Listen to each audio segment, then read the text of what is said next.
నరసింహ భగవానుడు భక్తులను అనుగ్రహించడం కోసం, భక్తులను రక్షించడం కోసం ఆయన అవతరించాడు. ముఖ్యంగా మనందరికీ తెలిసిందే, భక్తులకు అపరాధం చేస్తే ఎటువంటి దుస్థితి ఏర్పడుతుంది. చతుర్కుమారులు వైకుంఠానికి వచ్చారు భగవంతుడిని దర్శించాలని చెప్పి. వస్తే జై విజయులు వాళ్ళని ఆపేశారు. స్వామి ఏకాంతంలో ఉన్నారు, ఇప్పుడు కలవడానికి కుదరదు అని. కానీ మేము భక్తులము, మాకు భగవంతుడికి మధ్య మీరేంటి ఇట్లా ఆపడం కరెక్ట్ కాదు. కానీ వాళ్ళు ఆగ్రహించి మమ్మల్ని ఆపుతారా భగవంతుడికి దర్శనం లేకుండా అని శపించారు. 3 జన్మలు రాక్షసులుగా పుడతారు, లేదంటే 7 జన్మలు భక్తులుగా పుట్టి భూలోకంలో ఉంటారు. అది అయిన తర్వాత ఈ జై విజయులు భగవంతుడి దగ్గరికి వెళ్ళారు. 3 జన్మలు రాక్షసులుగా, 7 జన్మలు భక్తులుగా దూరంగా. అప్పుడు వాళ్ళు అన్నారు, భక్తులుగా కూడా 7 జన్మలు దూరంగా మీకు ఉండలేము, రాక్షసులుగా అయినా పర్లేదు, 3 జన్మల్లో రాక్షసులుగా అయితే మళ్ళీ మీ దగ్గరికి వచ్చేస్తాం అన్నారు. అంటే దీన్ని బట్టి మనం అర్థం చేసుకోవాల్సింది, నిజంగా భగవంతుని పట్ల భక్తి కలిగి ఉంటే మనం ఆయనకి దూరంగా ఉండలేము. ఇప్పుడు ఇంత ఎండకి మామూలుగా ఎవరైతే బయటికి రారు, మీరేదో ఆ గోవిందుడి మీద, నరసింహస్వామి మీద కొంచెం బంధం ఏర్పడి బట్టి వచ్చి కూర్చొని భజన చేస్తారు. ఆ బంధం లేకపోతే ఏమో ఎండ మాడిపోతాం, వర్షం వస్తే మొలకెత్తేస్తాం, వేరే అన్ని పనులకి ఏం ఆటంకాలు ఉండవు, అవన్నీ జరిగిపోతుంటాయి. దేవుడు అనే దగ్గరికి వచ్చేసరికి ఇవన్నీ వచ్చేస్తాయి అన్నమాట, మాయ. సో అందుకని వాళ్ళు అన్నారు, రాక్షసులుగా అయినా కానీ 3 జన్మలు ఎత్తి తొందరగా మీ దగ్గరికి వచ్చేస్తాం అన్నారు. సో అప్పుడు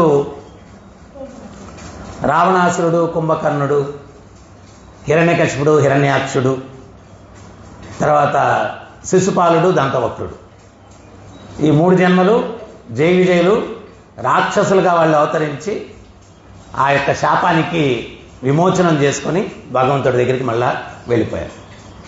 సో మొట్టమొదట వచ్చింది హిరణ్యకశిపుడు, హిరణ్యాక్షుడు, వీళ్ళు వచ్చారన్నమాట.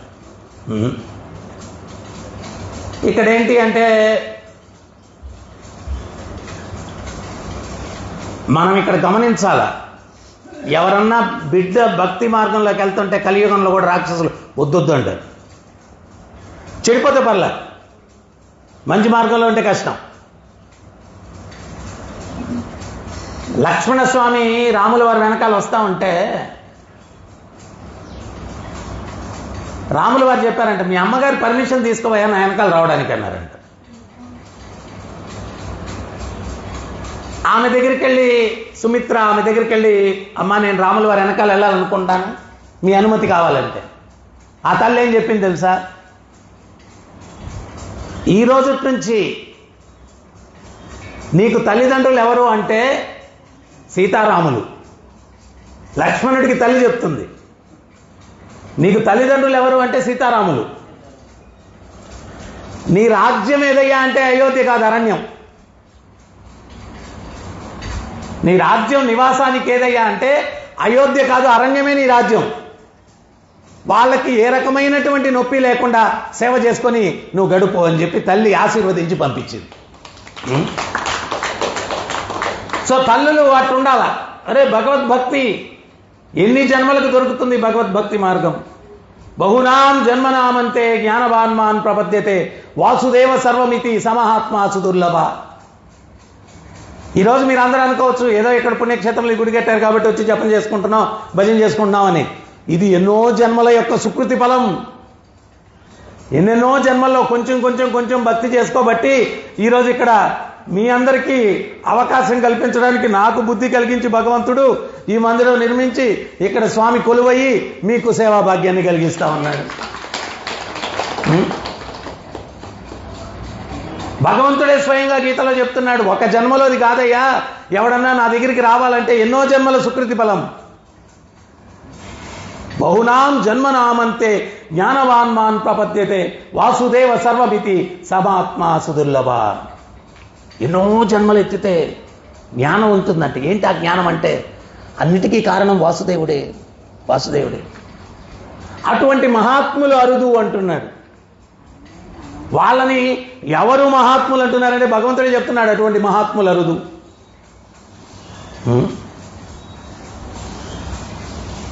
సో ఇక్కడేమో హిరణ్యకశిపుడు తన కుమారుడు ప్రహ్లాదుడు భక్తి చేస్తూ ఉంటే వద్దంటున్నాడు. ఆ హిరణ్యకశిపుడికి కూడా ప్రహ్లాదుడు ఎట్ట జన్మించాడు చాలామందికి సందేహం కలుగుతుంది. అంత దుర్మార్గుడు కడుపులో ఇట్లాంటి మహాత్ముడు మహాభాగవతుడు ఎట్ట పుట్టాడబ్బా? హిరణ్యకశిపుడు పోయి బ్రహ్మ మీద తపస్సు చేస్తున్నాడంట. బ్రహ్మ కలత చెందాడంట, వీడే దుర్మార్గుడు, ఇప్పుడు ఈ తపస్సు చేస్తే వరాలు ఇస్తే ఇంకెంత దుర్మార్గమో, ఏం జరుగుతుందో, వీడికి పుట్టబోయేటువంటి వ్యక్తి ఎట్లాంటి వాడు ఉంటాడో. నారదమని చెప్పాడంట, తండ్రి గారు మీరేం కలత చెందొద్దు, ఈ వ్యవహారం అంతా నేను చూసుకుంటాను అన్నాడంట. చూసుకుంటానని ఈయన తపస్సు కూర్చున్నాడు. ఓం నమో బ్రహ్మాయ నమః అని. నారదుల వారు ఏం చేశారు తెలుసా? ఒక పక్షి రూపంలో వచ్చి దగ్గరలో ఉన్న ఒక చెట్టు మీద కూర్చొని ఆయన ఓం నమో నారాయణాయ నమః అన్నాడు. ఈయనేమో ఓం నమో బ్రహ్మాయ నమః, ఆయనేమో ఓం నమో నారాయణాయ నమః అని. ఆ పరమభక్తుని ముఖపద్మముల నుంచి వెలువడినటువంటి నారాయణ శబ్దము ఆ బ్రహ్మ శబ్దాన్ని డామినేట్ చేసేసి ఈ హిరణ్యకశిపుడు నమో బ్రహ్మాయ నమః అని రావట్లేదంట, ఆయనకు కూడా నమో నారాయణ ఆయన వస్తుందంట. చాలాసార్లు ప్రయత్నిస్తే ఓం నమో నారాయణ ఓం నమో నారాయణ కలత చెంది ఈయనేం చేశాడంటే, అందుకనే స్వామి ప్రభుపాదులు వారు చెప్తారు, ఎవరన్నా ఒక శుద్ధ భక్తుని యొక్క ముఖపద్మాల నుంచి నామాన్ని మనం తీసుకోవాలా, నామాన్ని ఉపదేశం, నామాన్ని వినాలా. ఆ నారదుడి నుంచి వచ్చిన నారాయణ శబ్దము ఈయన బ్రహ్మ ధ్యానాన్ని పడగొట్టేసి నారాయణ చైతన్యంలోకి హిరణ్యకశిపుడు కూడా వెళ్ళిపోయాడు. చాలాసేపు ప్రయత్నించి కదా నా వల్ల కావట్లేదు, బ్రహ్మ మీద ధ్యానం చేయలేకుండా ఉన్నాను, నారాయణ మీదే వస్తుందని చెప్పి తపస్సు వదిలిపెట్టి ఇంటికి వెళ్ళాడంట. ఆయన ఇంటికి వెళ్ళిన సమయంలో భార్య ఋతుక్రమంలో ఉంది. ఆమెతో సాంగత్యం చేయడం వల్ల, ఈయన నారాయణ చైతన్యంలో ఉండి భార్యతో సాంగత్యం చేయడం వల్ల ఆ యొక్క కడుపులో పుట్టినటువంటి ఆ బిడ్డ మహాభాగవతుడుగా పుట్టాడు. అందుకనే ఇంతకు ముందు రోజుల్లో గర్భాధారణ సంస్కారం అనేవాళ్ళు. అంటే ఎవరన్నా పుత్రులు కావాలా, సంతానం కావాలా అంటే మంచి భగవత్ చైతన్యంలో సాధన గీతన చేసి వాళ్ళు ఆ సంస్కారంలో పాల్గొంటే ఆ పుట్టేవాడు మంచి వ్యక్తిగా పుడతాడు అని. నిన్న కూడా నేను చెప్తున్నాను, నేను ఒకసారి దుబాయ్కి ప్రచారానికి వెళ్ళాను. అక్కడ ప్రవచనం జరుగుతుంటే పిల్లకాయలు గోల, ఎన్నిసార్లు చెప్పినా వాళ్ళు వినట్లేదు. సరే ప్రవచనం అయిపోయిన తర్వాత ఆ పిల్లల్ని పిలవండి, చూడాలి వాళ్ళని, ఇంత గోల పెడుతున్నారు వాళ్ళు అంటే వాళ్ళని పిలిస్తే ఒకటి చేతికి కట్టుకొట్టుకున్నాడు, ఒకటి ఇక్కడ ప్లాస్టర్ వేసుకున్నాడు, ఒకటి కాలు కట్టుకొని ఉన్నాడు. అంటే కొట్లాటలు, పిల్లకాయలు, దెబ్బలు, అందరికీ దెబ్బలే. ప్రహ్లాదుడేమో పోయి రాక్షసుల్ని మార్చేశాడు. ఇప్పుడు పుట్టే పిల్లకాయలందరూ రాక్షసులు కొట్టుకుంటా ఉన్నారు. మీరు కాదులేనన్న, మీరు చాలా పద్ధతైన పిల్లలు, చక్కగా కూర్చొని ప్రవచనం వింటున్నారు. సో ఆ ప్రహ్లాదుడు గర్భంలో ప్రవేశించాడు. తర్వాత ఆమె గర్భం దాల్చిన తర్వాత హిరణ్యకశిపుడు అన్నాడు, నేను మళ్ళా పోతాను తపస్సుకు అన్నాడు. సరే నన్ను ఇట్లా వదిలిపెట్టి గర్భిణిని వదులుతారంటే, లేదు లేదు నేను ఆ విష్ణువుని అంతమొందించాలా, నేను శక్తుల్ని పొందాలా, నేను తపస్సుకి వెళ్తాను అన్నాడు. ఈ లోపల ఇంద్రుడు వచ్చేశాడు. ఇంద్రుడు వచ్చి ఈ తండ్రి ఎంత దుర్మార్గుడైతే ఈ పుట్టబోయేవాడు ఇంకెంత దుర్మార్గుడు ఉంటాడో, వీడిని పుట్టకుండానే చంపేస్తే పోతుంది కదా అని చెప్పి హిరణ్యకశిపుని యొక్క భార్య పేరు కయాతు, ఆమెను పట్టుకొని తీసుకుని వెళ్తా ఉన్నాడు ఇంద్రుడు. అప్పుడు నారదుల వారు ఎదురొచ్చారు. నారదుల వారు ఎదురొచ్చి ఏమన్నారంటే, ఏమయ్యా ఏం చేస్తున్నావు అన్నాడు. స్వామి వాడే అంత దుర్మార్గుడు, ఇంకా ఈ పుట్టబోయేవాడు ఇంకెంత దుర్మార్గుడు ఉంటాడో, వీడిని చంపేయాలని చెప్పి తీసుకెళ్తున్నానన్నాడు. అప్పుడు నారదుడు చెప్పాడు, హిరణ్యకశిపుడు ఇంట్లో ఊడిగం చేసుకునేది జీవితం అంతా చేసుకోవాలనుకుంటున్నావు నువ్వు అన్నాడు. ఎందువల్లంటే హిరణ్యకశిపుడి ఇంట్లో 3,000,000 దేవతలు స్టాఫ్ అంట పనిచేయడానికి. వంటలు వండేది, వాళ్ళ ఇల్లు శుభ్రం చేసేది, అన్ని పనులు దేవతలు చేస్తున్నారు. అంత కాస్ట్లీ వర్కర్స్ అనమాట హిరణ్యకశిపుడికి. సో నీకు ఇంకా జీవితం అంతా ఊడిగం చేసుకుంటావా? ఆ పుట్టబోయేవాడు మహాభాగవతుడయ్యా, వాడి వల్ల ఆ దుర్మార్గుడి సంహారం జరుగుతుంది, నీకు విముక్తి కలుగుతుంది. ఆ బిడ్డడినే నువ్వు కానీ సంహరిస్తే నీకు ఇంక విముక్తి అనేటువంటిది ఉండదు అని చెప్పి నచ్చజెప్పి ఆ కయ్యాతుని తీసుకొని తన ఆశ్రమానికి తీసుకుని వెళ్ళి నారదుల వారు అక్కడ ఆమె తల్లి గర్భంలో ఉన్నప్పుడే, ప్రహ్లాదుడు గర్భంలో ఉన్నప్పుడే ఈ భాగవత ధర్మాన్ని బోధించాడు. మామూలుగా మనకు ప్రవచనాలు కూర్చుంటే నిద్ర వచ్చేస్తుంది. ఇరుగింటి పొరుగింటి అత్తాకోడల గొడవలు చర్చించేటప్పుడు వస్తుందా నిద్ర? అప్పుడు సమస్య లేదు, చెవులు నిక్కపడుచుకొని వింటాం, ఆ పాయింట్ ఏం మిస్ అవ్వం. కానీ భగవంతుడి తత్వం అంటే నిద్ర. దానికి కూడా లాస్ట్ టైం ఒక కథ చెప్పా, గుర్తుందో లేదో మీకు. రామాయణంలో కుంభకర్ణుడిని చంపిన తర్వాత శ్రీరామచంద్రుల వారు సంహారం చేసిన తర్వాత నిద్రాదేవి వెళ్ళి రామచంద్రుల వారికి మొరపెట్టుకునిందంట. ఏమనంటే, ఒకే ఒక్క శిష్యుడు స్వామి, నాకు వాణి కూడా లేకుండా చేశారు అంటే. నిద్రాదేవి, వాడు ఎప్పుడు నిద్రపోతుండేవాడు కుంభకర్ణుడు, ఒక్క శిష్యుడు నాకు వాణి కూడా లేకుండా చేశారని. అప్పుడు రాములు వారు చెప్పారంట, నిద్రాదేవి నువ్వేం కలత చెందద్దు, నా కథ జరిగేటప్పుడు నిద్రపోయారంటే వాళ్ళు నీ దాసులు, నీ నిద్రను జయించారంటే నా దాసులు, మోక్షం వస్తుంది వాళ్ళకి. మరి మీరు ఇప్పుడు నిర్ణయించుకోవాలి, నిద్రాదేవి యొక్క దాసులు అవుతారా, రామదాసులు అవుతారా? రామదాసులు అవుతారా?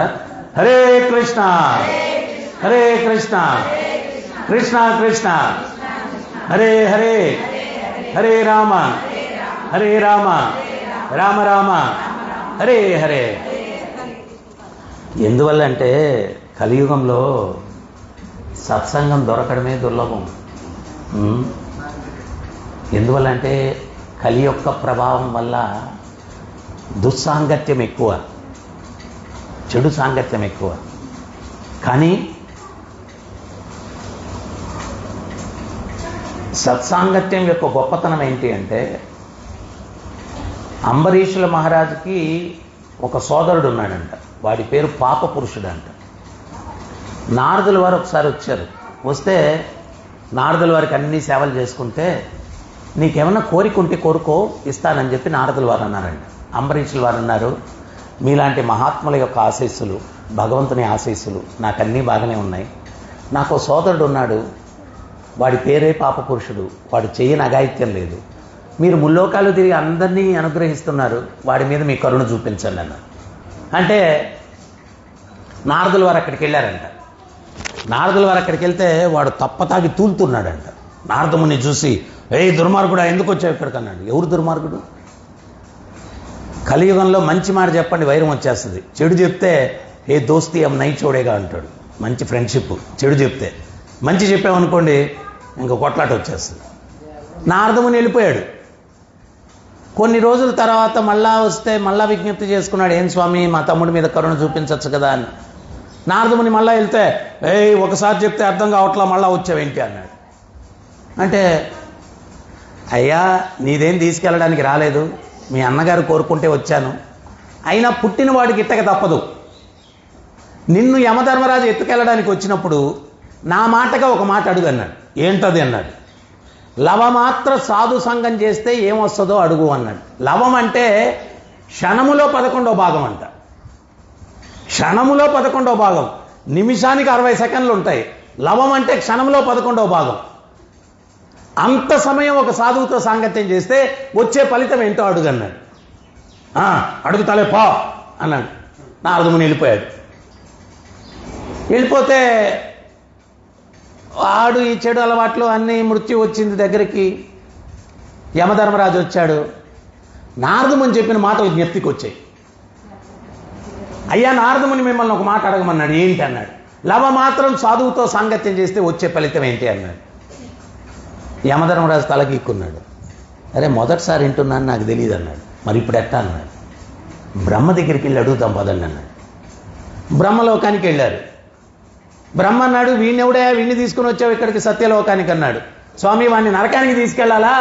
చాలా చమత్కారమైన ప్రశ్న వేశాడు. ఆ ప్రశ్నకు సమాధానం నా దగ్గర లేక మీ దగ్గర తీసు. ఏంటి ఆ ప్రశ్న అన్నాడు.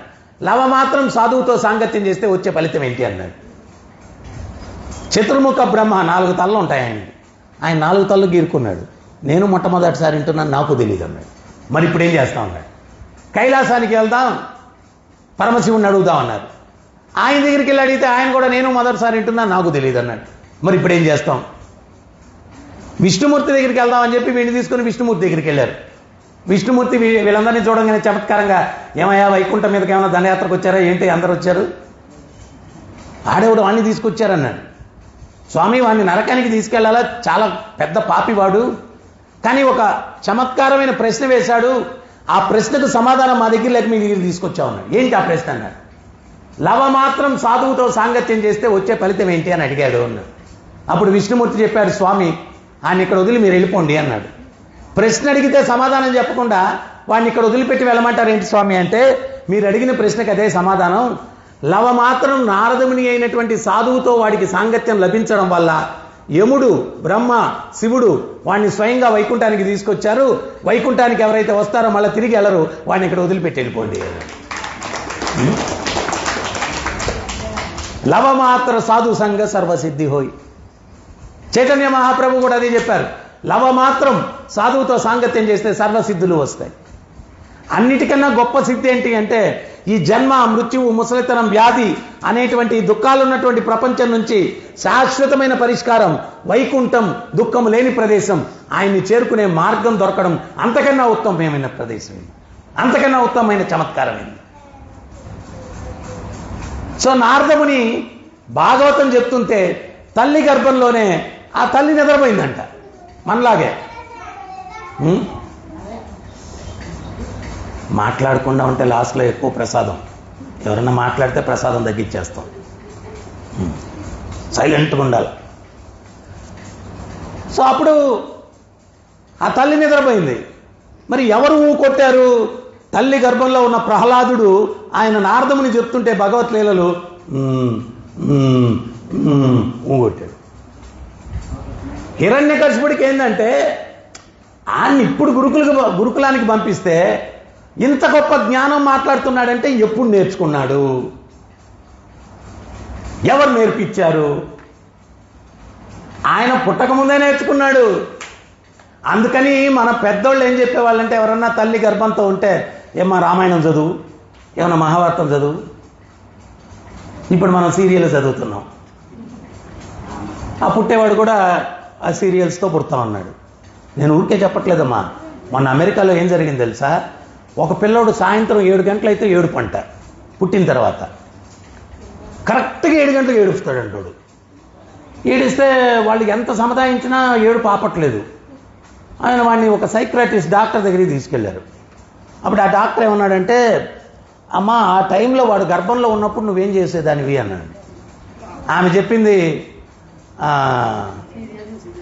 కరెక్ట్గా ఒక సీరియల్ పేరు చెప్పి ఆ సీరియల్ చూసేదాన్ని అనిందంట.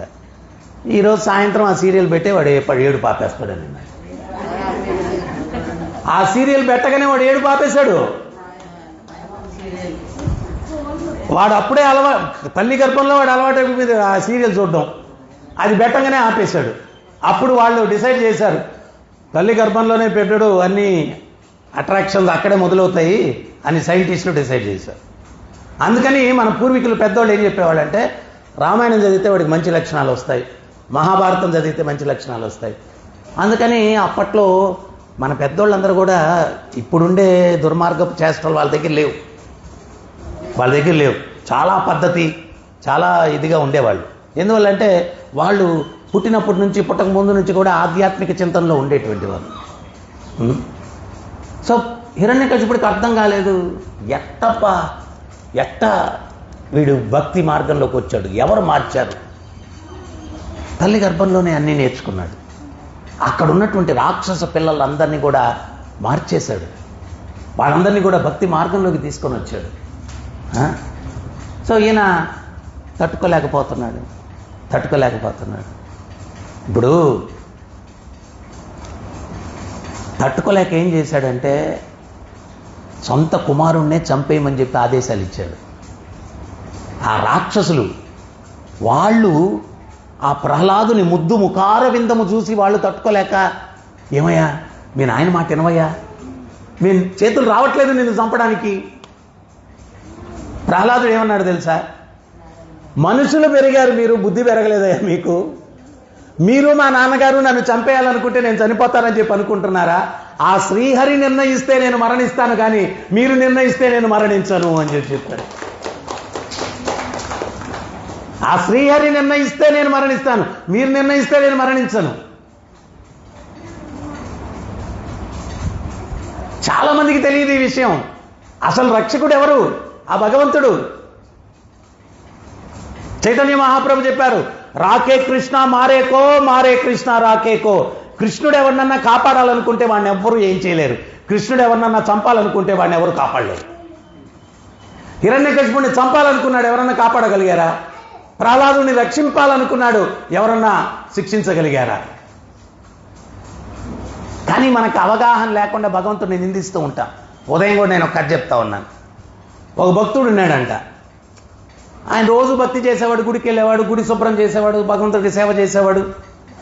ఒకరోజు సేవ చేసుకుని వెళ్తా ఉంటే బయట ఒక మేక కాల్లో గుచ్చుకునిందంట. అదే టైంలో ఇంకో వ్యక్తి పోతున్నాడంట. ఇతని ఫ్రెండ్ అంట, కానీ వాడు పరమ దుర్మార్గుడు. వాడికి ఒక బంగారు నాణ్యం దొరికిందంట. అప్పుడు ఈ భక్తుడు కలత చెందాడంట.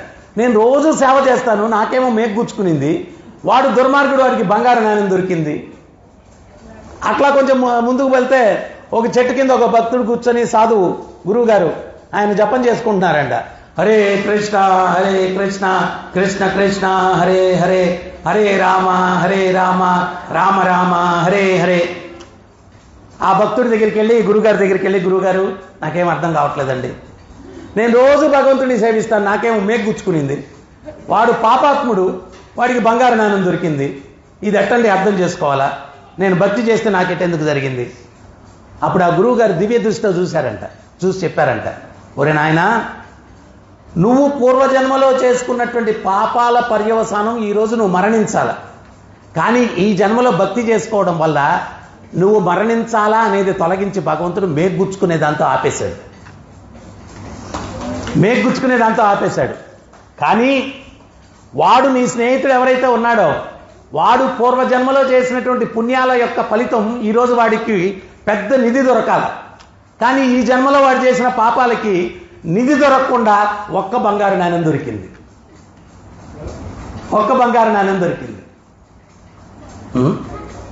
అంటే ప్రతిదాని వెనకాల భగవంతుడు వాడు చేసే పుణ్యం పాపం ఇవన్నీ గమనించుకొని ఫలితాలు ఇస్తూ ఉంటాడు ప్రతి ఒక్కడికి కూడా. మనం దాన్ని అర్థం చేసుకోవాలా. ఏది ఎందుకు జరుగుతుంది నీకు తెలియదు, ఏది ఎందుకు జరుగుతుందో. పూర్వజన్మ సంగతి నీకు గుర్తుందా? గుర్తులేదు కదా. మరి గుర్తుండేవాడు ఆయనకట్ట గుర్తుంది, హృదయంలోనే కూర్చొని ఉన్నాడు.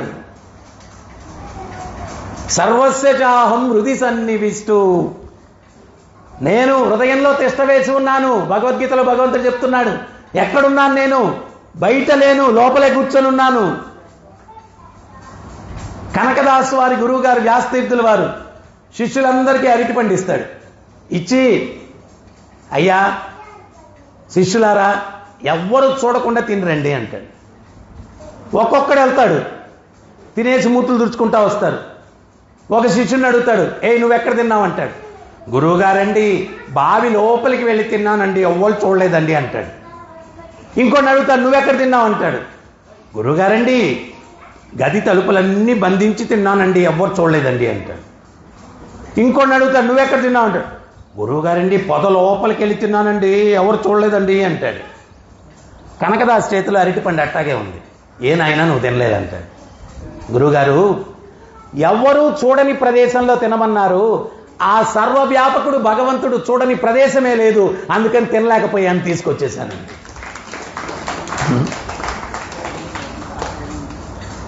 ఆయన చూడని ప్రదేశం ఎక్కడుంది? సర్వవ్యాపకుడు, సర్వత్రా ఉన్నాడు. ఆయన చూడని ప్రదేశమే లేదు. అందువల్ల మీరేమో ఎవరు చూడని ప్రదేశంలో తినమన్నారు, అందుకని నేను తినలేకపోయాను. ప్రహ్లాదుని ఏమడిగాడు హిరణ్యకశిపుడు? ఎక్కడరా నీ దేవుడు అన్నాడు. ఎక్కడ లేడు స్వామి నా దేవుడు అన్నాడు. ఆయన ఈ స్తంభంలో ఉన్నాడా అన్నాడు. అక్కడ గోడలు ఉన్నాయి, సింహాసనాలు ఉన్నాయి, చాలా వస్తువులు ఉన్నాయి. ఈ స్తంభంలో ఉన్నాడా అని ఎందుకు అడిగాడు అనేది అందరికీ సందేహం కలగచ్చు. ఎందుకు ఈ స్తంభంలో ఉన్నాడా అని అడిగాడంటే, ఆ గృహము నిర్మాణం అంతా కూడా దేవతలు చేశారంట. ఆ స్తంభం ఒక్కటి మాత్రం హిరణ్యకశిపుడు చేసి పెట్టాడంట. నేను చేశాను కదా ఈ స్తంభంలో, ఎవరు లోపల దాంకొని లేరు కదా, అందుకని ఈ స్తంభంలో ఉన్నాడా అని అడిగాడంట. ఆ ఒక్క స్తంభం హిరణ్యకశిపుడు చేశాడంట. నేను చేసి పెట్టాను కాబట్టి దీంట్లో ఉండడు. నువ్వు చేసి పెట్టినా ఎవరు చేసి పెట్టినా ఆయన ఎక్కడ ఉండాలనుకుంటే అక్కడ ఉండగలడు, ఎక్కడ ఉండకూడదు అనుకుంటే అక్కడ ఉండకుండా ఉంటాడు. అది భగవంతుడు. అది భగవంతుడు. ఒక భక్తుడు ఉన్నాడంట, చెప్పులు కుట్టుకునేవాడంట. ఇంకొక ఆయనేమో గొప్ప పండితుడు, నారదముని పోతున్నాడంట. ఆ చెప్పులు కుట్టుకునేవాడు ఒక చెట్టు కింద, మర్రి చెట్టు కింద కూర్చొని చెప్పులు కుట్టుకునేవాడు. ఒకసారి పలకరిద్దాం ఇతన్నని. ఈయనకేందంటే అందరిని అటు గీరుతాడు, ఎవరెట్టంటోళ్ళు ఇన్ఫర్మేషన్ కావాలి కదా నారదముని. ఆయన దగ్గరికి వెళ్తే నమస్కరించుకొని గౌరవంగా ఉన్న దాంట్లో కూర్చోబెట్టి ఏదో మర్యాదలు చేశాడు. ఎక్కడికి వెళ్తున్నారు స్వామి అన్నాడు. వైకుంఠానికి వెళ్తున్నాను అన్నాడు. అటైతే మీరు వెళ్ళిన సమయంలో స్వామి ఏం చేస్తున్నారో, నేను ఎప్పుడు ఆయన్ని చేరుకుంటానో అడిగి చెప్పండి అన్నాడు. సరే అన్నాడు. ఆయన దగ్గర నుంచి వదిలిపెట్టి ఇంకో దగ్గరికి వెళ్ళాడంట. ఒక పండితుడు, ఆయన నోట్లో నుంచి వేదాలు గోదావరి ప్రవహించినట్టు ప్రవహిస్తాయంట, అంత జ్ఞాని. ఆయన దగ్గరికి వెళ్తే కూడా ఏదో మర్యాదగా పిలిచాడు, ఏదో మర్యాదలు చేశాడు. ఎక్కడికి వెళ్తున్నారు అన్నాడు. వైకుంఠానికి. నేను ఎప్పుడు భగవంతుడిని చేరుకుంటానో అడగండి, మీరు వెళ్ళిన సమయంలో భగవంతుడు ఏం చేస్తున్నాడో కూడా చూసి చెప్పండి అన్నాడు. సరే అన్నాడు. వైకుంఠానికి వెళ్ళాడు నారదముని. నారదముని చూడంగానే, ఏమయ్యా ఏం వార్తలు పెట్టుకొచ్చావు? స్వామి మీకు తెలియని వార్తలు ఏముంటాయి? అయినా నీ దగ్గర నుంచి ఇంటే ఏదో కొంచెం మాధుర్యం మసాలా కలుపుతావు కదా. స్వామి అన్ని వార్తలు ఒక పక్కన పెడదాం. నేను వచ్చేటప్పుడు దారిలో ఇద్దరు వ్యక్తులు కలిశాను. ఒకరేమో గొప్ప పండితుడు, ఇంకోటేమో సామాన్యమైన చెప్పులు కుట్టుకునేవాడు. ఇద్దరూ ఒకే సందేహం అడిగారు, ఏంటంటే మిమ్మల్ని ఎప్పుడు చేరుకుంటారు అని. అప్పుడు స్వామి చెప్పాడు, ఆ పండితుడు 1000 జన్మల తర్వాత చేరుకుంటాడు, ఈ చెప్పులు కుట్టేవాడు ఈ జన్మాంతరంలోనే చేరుకుంటాడని చెప్పాను. అదేంటి స్వామి, పండితుడు వేద పండితుడు 1000 జన్మల తర్వాత చేరుకోవడం ఏంటి, ఈ సామాన్యమైన చెప్పులు కుట్టుకునేవాడు ఈ జన్మాంతరంలో చేరుకోవడం ఏంటి? అప్పుడు స్వామి అంటున్నాడు, వాళ్ళు ఇంకేదో కూడా అడిగారే నిన్ను అన్నాడు. మీకడ తెలుసు స్వామి, నాకు తెలియంది ఏముందయ్యా? మిమ్మల్ని నేను కలిసినప్పుడు మీరేం చేస్తున్నారో చూసి చెప్పమన్నారు. వాళ్ళకి చెప్పు, సూది రంధ్రంలో ఏనుగు దూర్చడానికి ప్రయత్నిస్తున్నానని చెప్పన్నాడు. ఇదేంటి స్వామి, నువ్వు వెళ్ళి చెప్పవయ్యా, నీకు సందేహం వచ్చింది కదా, ఆ పండితుడు ఎందుకు 1000 జన్మల తర్వాత, ఈ సామాన్యమైన చెప్పులు కుట్టుకునేవాడు ఈ జన్మాంతరంలోనే ఎందుకు, నీకు సందేహం వచ్చింది కదా, ఇది చెప్పు, నీ సందేహం తీరిపోద్దాను. ఫస్ట్ పండితుడి దగ్గరికి వచ్చాడు. పండితుడు చాలా లోపల అహంకారంలో ఉన్నాడు. నారద మునీంద్ర, రండి రండి, వైకుంఠం నుంచైనా రాక స్వామివారు ఏం చెప్పారు నా గురించి అన్నాడు. అయ్యా క్షమించాలా, మీరు 1000 జన్మల తర్వాత ఏంటి, నేను వేద పండితుణ్ణి 1000 జన్మల తర్వాత చేరుకోవడమా? అసలు వైకుంఠానికి వెళ్ళావా? వెళ్తే స్వామి ఏం చేస్తున్నాడు మీరు వెళ్ళిన సమయంలో? అయ్యా సూది రంధ్రంలో ఏనుగును దూర్చడానికి ప్రయత్నం. ఏమి నేనేమన్నా వెరిబాగులోడు అనుకున్నావా? సూది రంధ్రంలో ఏనుగును దూర్చడం ఏమిటాయా? భగవంతుడికి ఇంకేం పని పాట లేదా? పోయా ఇక్కడ నుంచి, ఇంకెక్కువసేపు ఉంటే తంతాడేమో అని చెప్పి బయటపడ్డాడు నారాయణ నారాయణ. ఆ చెట్టు కింద ఉన్నటువంటి చెప్పులు కుట్టుకునే వాడి దగ్గరికి వచ్చాడు. వస్తే చాలా వినమ్రతతోటి నమస్కరించుకొని ఆహ్వానించి ఆసనం మీద కూర్చోబెట్టి మర్యాదలు చేసి, నా గురించి ఏం చెప్పారు స్వామి? అరే అబ్బాయి, నువ్వేం అదృష్టం చేసుకున్నావో తెలియదురా నాయన, ఈ జన్మాంతరంలోనే భగవంతుని చేరుకుంటావంట నువ్వు అన్నాడు. అవునా స్వామి, ధన్యుణ్ణయ్యాను. అయినా మీరు వెళ్ళిన సమయంలో స్వామి ఏం చేస్తున్నారు స్వామి? సూది రంధ్రంలో ఏనుగును దూర్చడానికి ప్రయత్నిస్తున్నాడు. ప్రయత్నించడం ఏమిటి స్వామి, ఈ పాటికి ఎప్పుడో దూర్ చేసి ఉంటాడన్నాడు. ఆ మాట ఆ పండితుడికి చెప్పబోతే తనడానికి వచ్చాడు నాయన, మరి మీరట్టా ఖచ్చితంగా చెప్తున్నారు, దూచేస్తుంటాడన్నాడు. అప్పుడు ఆ చెప్పులు కుట్టుకునేవాడు చెప్తున్నాడు, దానిదేముంది స్వామి, నాకు నీడనిచ్చే ఈ మర్రి వృక్షము ఇంత చిన్న విత్తులో భగవంతుడు అమర్చాడు. ఇంత చిన్న విత్తు నుంచి అంత పెద్ద వృక్షం బయటకు వస్తుంది. అది చేయగలిగిన దేవదేవునికి సూదిరంధ్రంలో ఏనుగును దూర్చడం ఏమన్నా పెద్ద విశేషమా? ఇప్పుడు దూర్చేస్తుంటాడు. అది చేయగలిగినటువంటి భగవంతునికి ఇది చేయడం ఏమన్నా కష్టమా? నిజమైన భక్తుడు ఎవరయ్యా అంటే ఆ భగవంతుడు సర్వస్వతంత్రుడు, ఏమైనా చేయగలడు. సూదిరంధ్రంలో ఏనుగును దూర్చడం అంటే సూదిరంధ్రం పెద్ద చేసేయచ్చు, లేకపోతే ఏనుగును చిన్నది చేసేయచ్చు, ఏమైనా చేయొచ్చు ఆయనకి, ఏమైనా చేయొచ్చు. ఇంత పెద్ద సృష్టించిన భగవంతుడికి అవన్నీ చిన్న విషయాలు. అది అర్థం చేసుకున్నవాడే భగవద్భక్తుడు. ప్రహ్లాదుడు విశ్వాసం ఉన్నాడా ఈ స్తంభంలో అన్నాడు. ఉన్నాడు, ఖచ్చితంగా ఉన్నాడు. విశ్వాసం ఒకటే కదా పరీక్ష. మనకు భక్తునికి భగవంతునికి మధ్యలో ఉండేటువంటి కర్తన ఏంటి అంటే అవిశ్వాసం. విశ్వాసం లేని దానివల్ల. ఒక యువకుడు ఉన్నాడంట, బృందావనం తీర్థయాత్రలకు వెళ్ళాడంట. ఆ తీర్థయాత్రలకు వెళ్ళేటప్పుడు ఒక వృద్ధుడు తోడయ్యాడంట. నలుగురు కుమారులు ఉన్నారంట. ఒరే ఒక్కడన్నా తోడు రండిరా తీర్థయాత్రలకు వెళ్ళేదానికంటే, నాయన నువ్వు పోతే వస్తావో రావో, నీతో దేనికిలే, నువ్వు వెళ్ళన్నాడంట. పిల్లకాయలు అంతే కదా. ఈ యువకుడేమో ఆ ముసలాయనికి దారంతా సాయం చేశాడు. బృందావనంకి వెళ్ళిన తర్వాత గోపాల్ అనే మందిరంలో ఆ పెద్ద ఆయన చెప్పాడంట, నా కుమారులు కూడా నాకు సాయం చేయడానికి రాలేదు నాయన, నాకు కూతురు ఉంది, ఆ అమ్మాయిని నీకు ఇచ్చి పెళ్లి చేస్తానన్నాడు. అప్పుడు ఈ యువకుడు అన్నాడంట, ఎందుకండి ఇటువంటి మాటలు, మీరు పెద్దింటోళ్ళు, నేను ఏదైనా ఆశ పెట్టుకుంటే మళ్ళీ మీరు కాదంటే ఆ బాధ నేను పడాల్సి వస్తుంది, వద్దులేండి ఈ మాటలన్నీ. లేదు అబ్బాయి, నా కూతురు నీకు ఇచ్చి పెళ్లి చేస్తాను, నన్ను ఎంతో చక్కగా చూసుకున్నావు అన్నాడంట. రేపన్న రోజు మీరు కానీ మాట తప్పితే సాక్ష్యం ఎవరు ఉంటారన్నాడట. గోపాలుడే అని భగవంతుని చూపించాడంట. గోపాలుడే. సరే, అది అయిపోయింది, తీర్థయాత్రలు అయిపోయాయి, ఎవరిళ్ళకి వాళ్ళకి వచ్చేసారు. ఈ యువకుడి ఇంట్లో ఈ అబ్బాయికి పెళ్లి చేయాలనుకున్నారు. పెళ్లి చేయాలంటే మీరు పిల్లని ఎత్తకాల్సిన అవసరం లేదు, నేను తీర్థయాత్రకి వెళ్ళినప్పుడు ఒక పెద్ద ఆయన వాళ్ళ అమ్మాయిని ఇస్తా అన్నాడు, ఆయన అడ్రస్ కూడా ఇచ్చాడు నాకు, ఆయన పోయి అడుగుతాను అని చెప్పి ఈ పిల్లవాడు వెళ్ళి, అయ్యా మీ కుమార్తెని ఇస్తాను. ఆయనేమో ఆనందపడ్డాడు. ఇంట్లోకి వెళ్తే నలుగురు కుమారులు, మా చెల్లెల్ని కానీ వాడికి ఇచ్చావంటే నీకు నాకు సంబంధం ఉండదు, అది ఇది అన్నారు. ఈ పెద్ద మనిషి బయటకు వచ్చి మాట మార్చేశాడు, నేను ఎప్పుడు చెప్పానన్నాడు. ఆ ఊరు జనాలందరూ వచ్చారు. నేను ఆ రోజు కూడా అన్నానయ్యా మాట తప్పుతారని, మీరు అన్నారు కదా. అప్పుడు ఆ పెద్దోళ్ళు ఊరు పెద్దలు అన్నారంట, సాక్ష్యం ఎవరాయ్ అన్నారంట. అయ్యా నేను సాక్ష్యం ఎవరంటే ఈ పెద్ద ఆయనే చెప్పాడు, గోపాలుడే సాక్ష్యం అన్నాడు. వాళ్ళందరూ నవ్వారంట, ఊరి ఈడెవడో పిచ్చోడు ఉన్నట్టున్నాడు రా, గోపాలుడు సాక్షి అంటరా. లేదయ్యా గోపాలుడి ముందే చెప్పాడు, గోపాలుడే నాకు సాక్షి. అప్పుడు ఈ పెద్ద మనుషులు చెప్పారంట, ఆ గోపాలుని పిలుచుకురా, అప్పుడు ఆయన వచ్చి చెప్తే నీకు మేము నిలబడి చూపిస్తాం పెళ్ళి అన్నాడు. ఈ యువకుడు విశ్వాసంతో వెళ్ళాడు, బృందావనానికి వెళ్ళాడు. వెళ్తే భగవంతుడి ముందుకు వెళ్ళి నమస్కరించుకొని, స్వామి ఆ పెద్ద మనిషి మీ ముందే చెప్పాడు కదా వాళ్ళ కూతుర్ని నాకు ఇచ్చి పెళ్లి చేస్తానని, మీరే సాక్షి కదా, ఆయన ఇప్పుడు మాట తప్పారు, మీరు వచ్చి కొంచెం సాక్ష్యం చెప్పాలా. సాక్ష్యం చెప్పాలంటే భగవంతుడు పరీక్ష పెట్టాడు. అరే అబ్బాయి, నేను విగ్రహం కదరా, నేను ఎట్టొస్తానరా నీతోటి సాక్ష్యం చెప్పడానికి అన్నాడు. అప్పుడు ఈ పిల్లోడు ఏమన్నాడు తెలుసు, విగ్రహం మాట్లాడినప్పుడు నడవచ్చు కూడా లే స్వామి అన్నాడు. పరీక్షలో పాస్ అయిపోయాడు.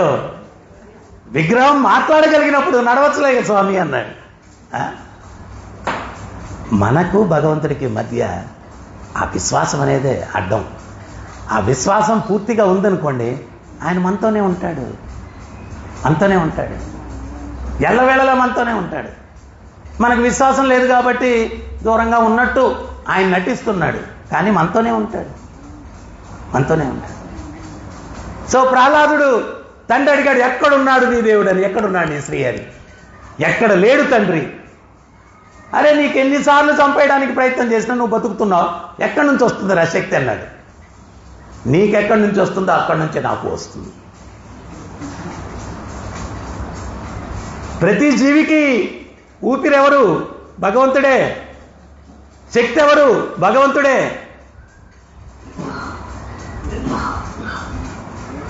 ఈరోజు ఉదయం ప్రవచనం అయిపోయిన తర్వాత కొంతమంది భక్తులు ఒక ఆయన ఫోన్ చేసి నాతో అన్నాడు, ఈరోజు ప్రవచనం చాలా బాగా చెప్పారు, గంట పైన చెప్పారు, మీకు ఎట్ట వస్తుంది ప్రభు, అట్లా టకటకా చెప్పేస్తూ ఉంటారు, మాకు అసలు గుర్తే ఉండవు మనసులో, ఎట్ట వస్తుంది అన్నాడు.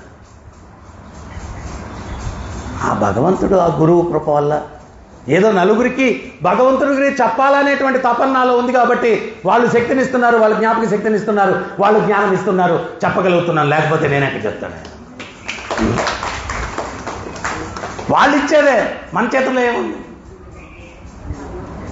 తో ప్రహ్లాదుడు అన్నాడు, తండ్రి నీకెక్కడి నుంచి శక్తి వస్తుందో నాకు కూడా అక్కడి నుంచే వస్తుంది శక్తి. హిరణ్యకశిపుడు అన్నాడంట, ఇది బాగానే ఉందిరా నాయన కుమారుడా, నువ్వంటే భక్తుడివి, నీకు శక్తి ఇస్తే భగవంతుడు పర్లేదు, నేను అభక్తుడిని కదా, నేను భక్తుడిని కాదు కదా, మరి నాకెందుకు ఇస్తున్నాడు శక్తి అన్నాడంట. నాకెందుకు ఇస్తున్నాడు శక్తి? ఒక ఆయన ఏకాదశి రోజు ఉపవాసం ఉన్నాడంట. మరుసటి రోజు ద్వాదశి రోజు ఎవరికైనా భోజనం పెడితే పుణ్యం వస్తుందని ఒక ఆయన్ని పిలిచి భోజనం పెట్టి తిన్న తర్వాత కొంచెం భగవంతుని గురించి ఏదైనా 2 వాక్యాలు చెప్పండి అన్నాడంట. ఆడు శుభ్రంగా తినేసి నేను అసలు భగవంతుని నమ్మను, నాస్తికుడిని అన్నాడంట. నేను భగవంతుని నమ్మను, నేను నాస్తికుడిని అన్నాడంట. ఊరే నాస్తికుడికేదో నేను భోజనం పెట్టింది కష్టపడి అని నిద్రపట్టలేదంట ఈ భక్తుడికి. రాత్రి 12 గంటల దాకా ఆలోచించి కొంచెం అలసిపోయి కొంచెం గుణుకుపాటు వచ్చిందంట. స్వప్నంలోకి భగవంతుడు వచ్చి చెప్పాడంట, ఒరే నాయన భక్త, ఒక్క నాస్తికుడికి భోజనం పెట్టిన దానికి నిద్రపట్టలేదు నీకు. ఈ భౌతిక జగత్తులో ఉండే వాళ్ళందరూ నాస్తికులే, ఎవరు నమ్మను నన్ను, కానీ వాళ్ళందరికీ భోజనాలు పెడుతున్నాను రా, మరి నేనెంత కలత చెందాలని భగవంతుడు చెప్పాడు. పుణ్యక్షేత్రంలో ఎన్ని వేల మంది ఉన్నారు, ఎంతమంది ఇక్కడ కూర్చో ఉన్నాం, ఎంతమంది నమ్ముతారు? నమ్మలేదని చెప్పి భగవంతుడు ఇవ్వడం ఆపేస్తే ఎవడన్నా బతకగలడా చెప్పండి? అది ఆ తండ్రి యొక్క హృదయం. ఆ తండ్రి యొక్క హృదయం అది. నమ్మినా నమ్మకపోయినా వాడు చేసిన కర్మను బట్టి ఇస్తూ ఉంటాడు. ఇప్పుడు వీడు నమ్మట్లేదు, వీడికి గాలి తగలకుండా ఆపేయాలంటే వాడు బతుకుతాడా? వీడు నమ్మట్లేదు, వీడికి నీళ్ళు ఇవ్వకూడదంటే వాడు బతుకుతాడా? వీడు నన్ను నమ్మట్లేదు, వీడికి భోజనం ఇవ్వకూడదంటే వాడు బతుకుతాడా? నమ్మినా నమ్మకపోయినా ఆ తండ్రి యొక్క ప్రేమ ఆ బిడ్డల పట్ల ఎట్లుంటుంది అంటే అందరికీ అన్ని ఇస్తూ ఉంటాడు. నువ్వు నమ్ము నమ్మకపో, నీ కర్మను బట్టి ఇస్తా ఉంటాడు. అది భగవంతుని యొక్క హృదయం. హిరణ్యకశిపుడు అడుగుతున్నాడు, నువ్వంటే భక్తుడివి, నీకు శక్తి ఇవ్వచ్చు, మరి నేను అభక్తుడిని కదా, నాకెందుకు ఇస్తాడు? ఇందుకు ఇస్తాడు. మాట ఇన్నిన కుమారుడికైనా ఇనని కుమారుడికైనా తండ్రి భోజనం పెడతాడు ఇంట్లో. మరి భగవంతుడు గీతలో ఏం చెప్తున్నాడు? అహం బీజ ప్రాదపిత, బీజ ప్రదాత అయినటువంటి తండ్రిని, అందరికీ తండ్రిని నేనే. బీజ ప్రదాత అయిన తండ్రిని నేను, అందరికీ తండ్రిని నేనే.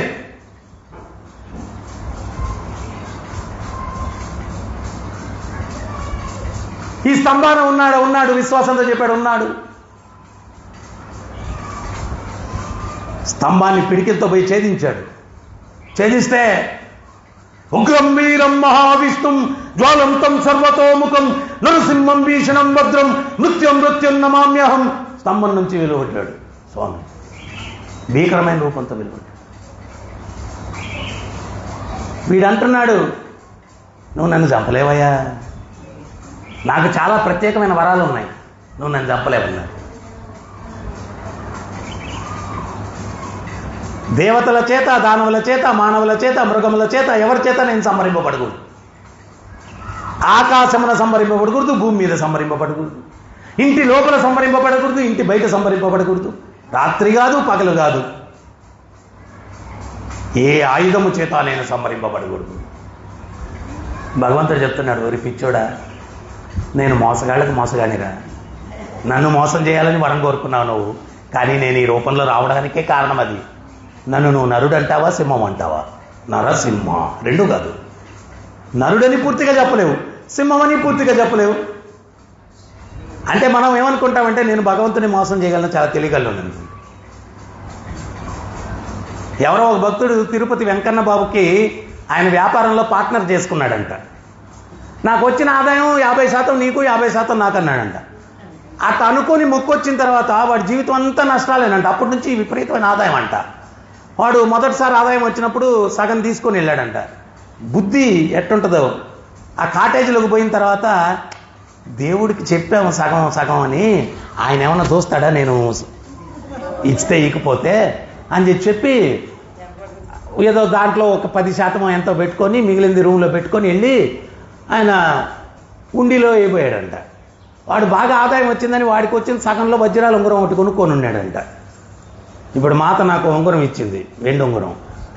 అది ఆమె ఇచ్చింది కరెక్ట్గా సెట్ అయితే సరే, ఆడు కొనుక్కున్నది కొంచెం లూజ్గా ఉండిందంట. ఈ డబ్బులు వేసే దాంట్లో వజ్రాల ఉంగరం కూడా పడిపోయిందంట దాంట్లో. అది వాడు వేయాలా స్వామికి పార్ట్నర్షిప్ కన్నా 2 ఇంతలు అంట దాని విలువ. నా ఉంగరం అన్నాడంట. వాళ్ళ అధికారులు వచ్చి ఉండిలో నువ్వు పడినా కానీ భగవంతుడు స్వామివారు అయిపోతారు, నీ ఉంగరం ఏం కాదు, దాంట్లో ఏది పడినా ఆయనదే. మీకు తెలుసో తెలీదో, ఒక తల్లి పిల్లవాడి చేత ఉండిలో వేయించాలని చెప్పి పిల్లవాడి చేత వేయిస్తూ పిల్లవాడిని పడేసిందంట. ఇవ్వలేదు టీటీడీ వాళ్ళు, ఆ పిల్లోడిని వాళ్ళు పెంచారు. ఎప్పుడన్నా బతుకు భారంగా ఉంటే పోయి ఉండిలో పడిపోతే మనం వాళ్ళు చూసుకుంటారు.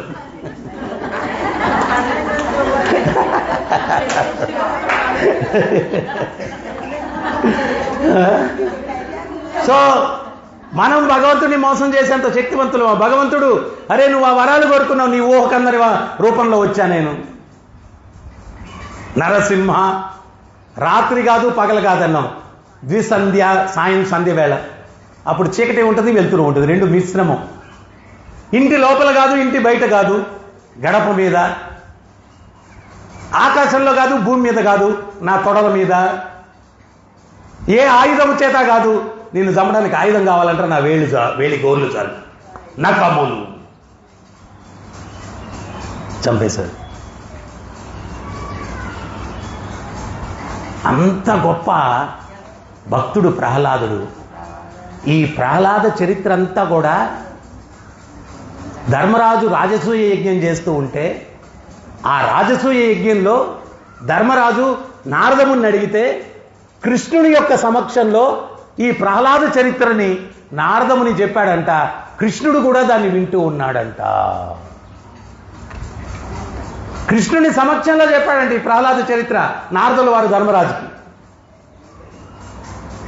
ఇదంతా విన్న తర్వాత ధర్మరాజు అంటాడు, ఆ ప్రహ్లాదుని భాగ్యం ఎటువంటిది స్వామి అంటాడు. ఎంత గొప్ప భాగ్యం స్వామి అంటాడు.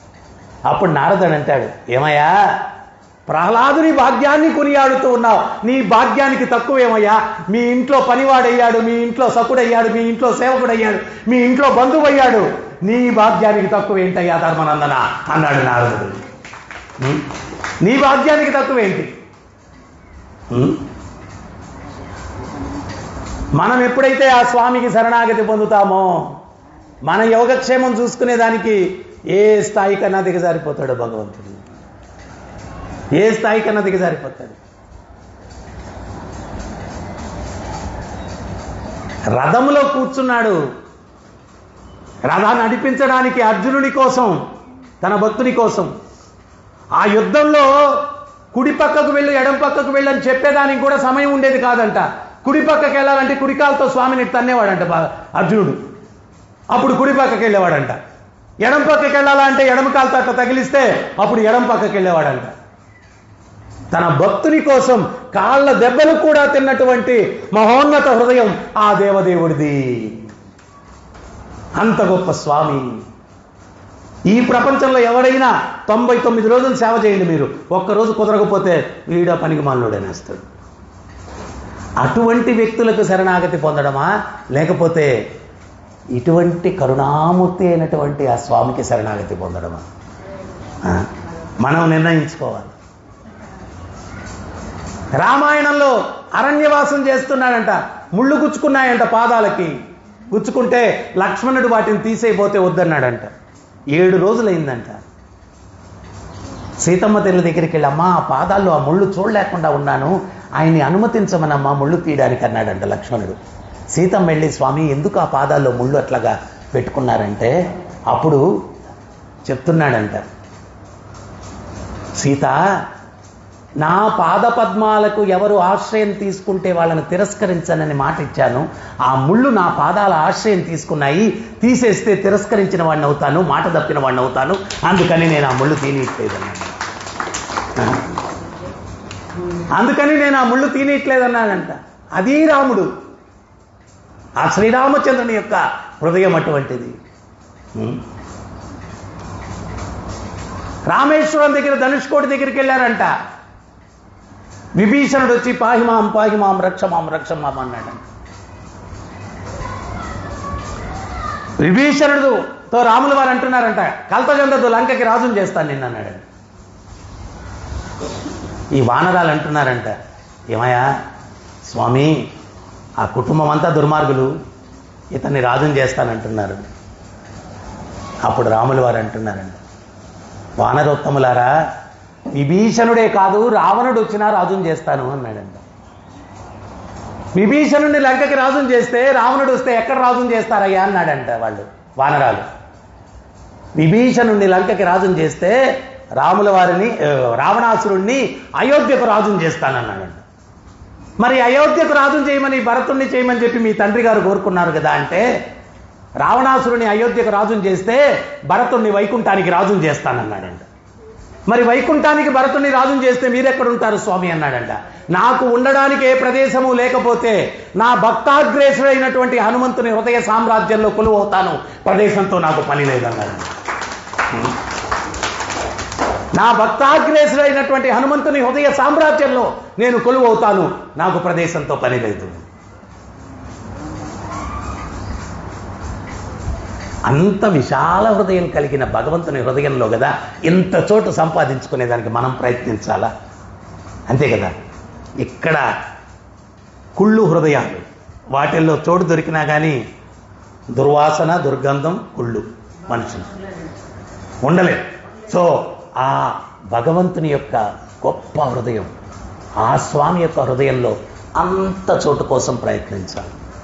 ఆ ప్రయత్నం చేయాలా అంటే, వీళ్ళందరికీ ఎందుకు భగవంతుడు అట్లా ముదమునందాడు అంటే, వాళ్ళ పవిత్రత చూసి, ప్రహ్లాదుని యొక్క పవిత్రత చూసి, పాండవుల యొక్క పవిత్రత చూసి, ధ్రువుని యొక్క పవిత్రత చూసి, మనం కూడా యుగధర్మమైనటువంటి ఆ భగవత్ నామాన్ని జపిస్తూ ప్రతినిత్యం మన హృదయాన్ని కూడా శుద్ధి చేసుకొని ఆ పవిత్రత మనలో కూడా పొందేటట్టు చేసుకుంటే అప్పుడు ఆయన హృదయంలో మనకు స్థానం లభిస్తుంది.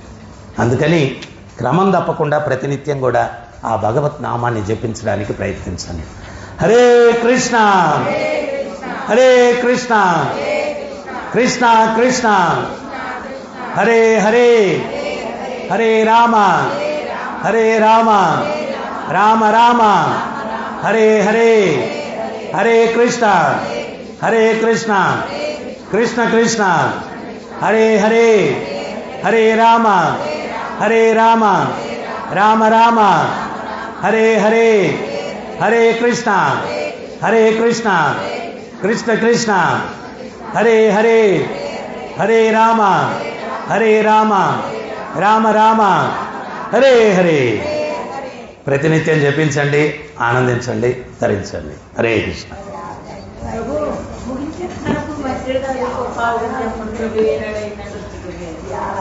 ఒకరోజే అన్నీ కంప్లీట్ చేస్తే ఇంకో రోజు రావాలి కదా. వస్తాను ఇంక మీదట వస్తాను.